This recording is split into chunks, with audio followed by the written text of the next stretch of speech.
The great white shark was not well understood by the public at large when the film first came out, and it became this kind of mythical beast. What we are dealing with here is a perfect engine, an eating machine.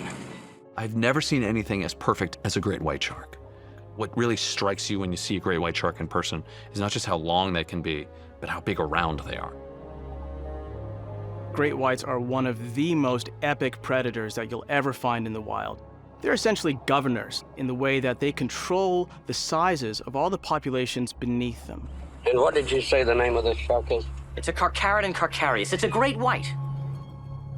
The great white shark is a species that has been described all over the world in many different ways. From man-eater to white pointer to great white shark. I remember seeing the shark in Jaws for the first time and being completely blown away at how realistic it looked, how large it was, how impressive, and truly authentic to what white sharks actually look like. This animal still looks just as good as anything that's coming out today, if not better, relying almost exclusively on practical effects. So, Joe, tell me, where are we? Well, this is what I call the art department. This is sort of my home base.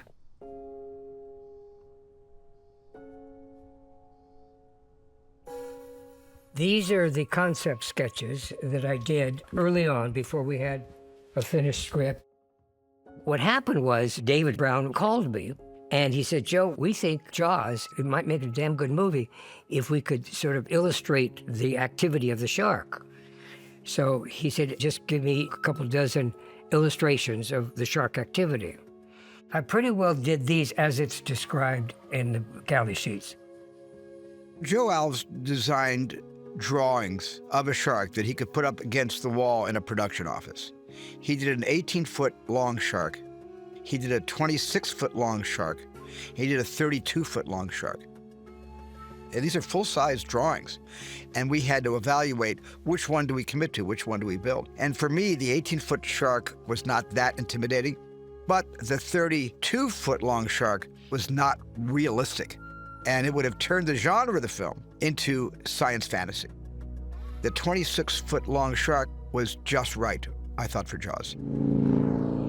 October 1st, 1973. Marshall Green had a meeting. He was the head of production at Universal.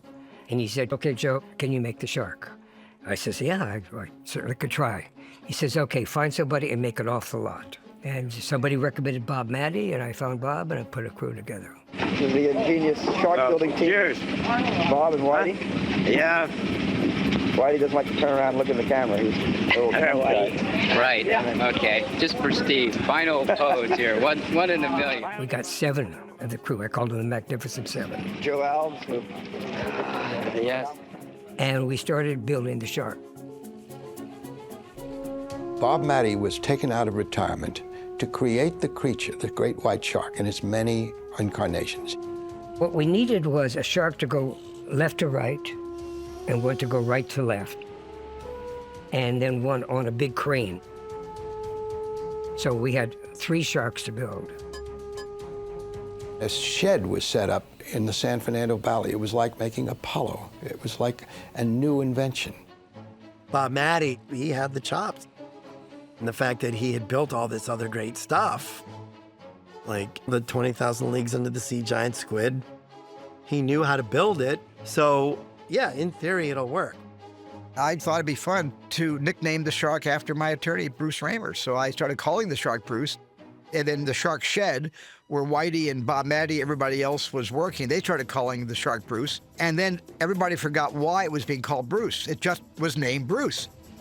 The film happened to come out at a time when I was really teaching myself how visual effects and mechanical effects and makeup effects were done. Like Bruce, like the shark in Jaws, because I wanted a career in that business, and I just loved all that stuff.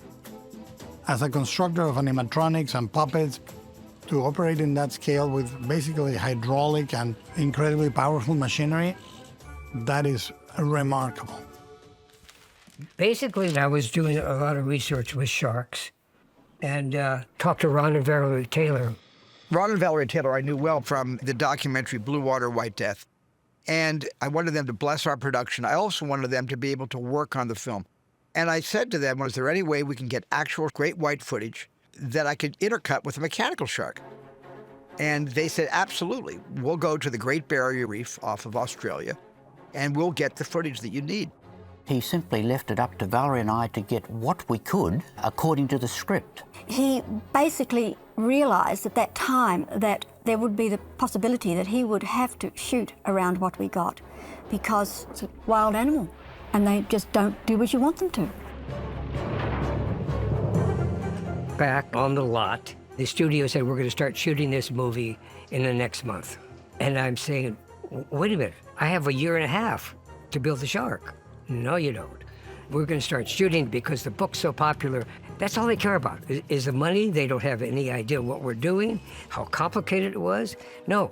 So Steven got him to postpone it until May. I remember going out there with John Milius and George Lucas, and John stuck his head in the shark and said, okay, close the jaws. And I was screaming, don't close the jaws, John, get out of the shark. A bunch of us went and visited Steven, and he wanted to show us the construction of the shark, which was impressive. So I thought, great, this could be a good movie. And it was obvious it was going to be a big hit. George looked at the shark and said, wow, this is going to be the most successful movie ever made. And I, of course, looked at George like, well, from your lips to, you know, but I didn't believe that. Guys, we can't shoot right now. Hold on. Have that boat go out and pull the anchor up and reset it off there, okay? This is my second day at sea, and I have 54 more days to go. And if I survive this, I'll have learned a lot, but because right now, all I can tell you is it's twice as slow shooting at sea as it is shooting on land. When they finally went on the water, they needed local support boats and operators. I did my acting part, and then I was fortunate enough to be able to be part of the Marine Department. And that's where I really saw the bit of the behind the scenes of what went into the show. They started filming at the beginning of May and thought they were going to be gone by the 4th of July. And the schedule wasn't really holding that well, just because of what they were dealing with. The month of August, 1974, is a death march on the water.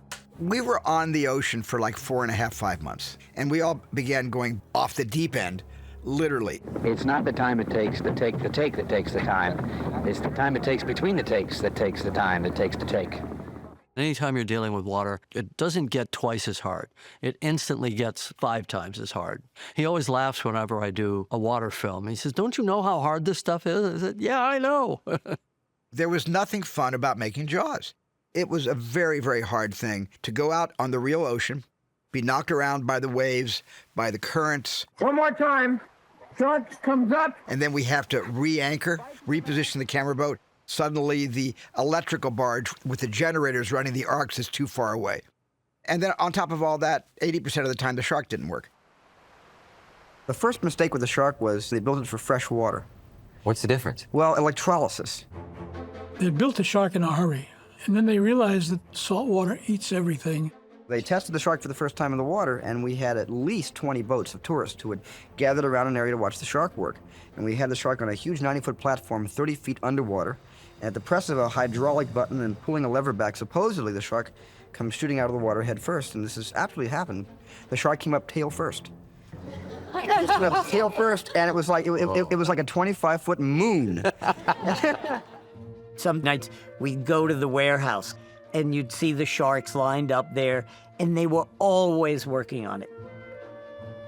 And sometimes you'd get in the water and you'd see the shark go, whoomp. You thought, oh my God, are they gonna finish this movie? There were all these radio mics all over the island, and they were always saying, the shark is not working, the shark is not working. And then one day, you heard this, the shark is working, repeat, the shark is working, the boat is sinking, the boat is sinking. And I was on that boat. What happened was we were pulling one of the barrels away from the boat. The problem was the motorboat went so fast, it pulled the planking out from the hull of the Orca, and of course the water rushed in, and the boat sank in about 2 minutes.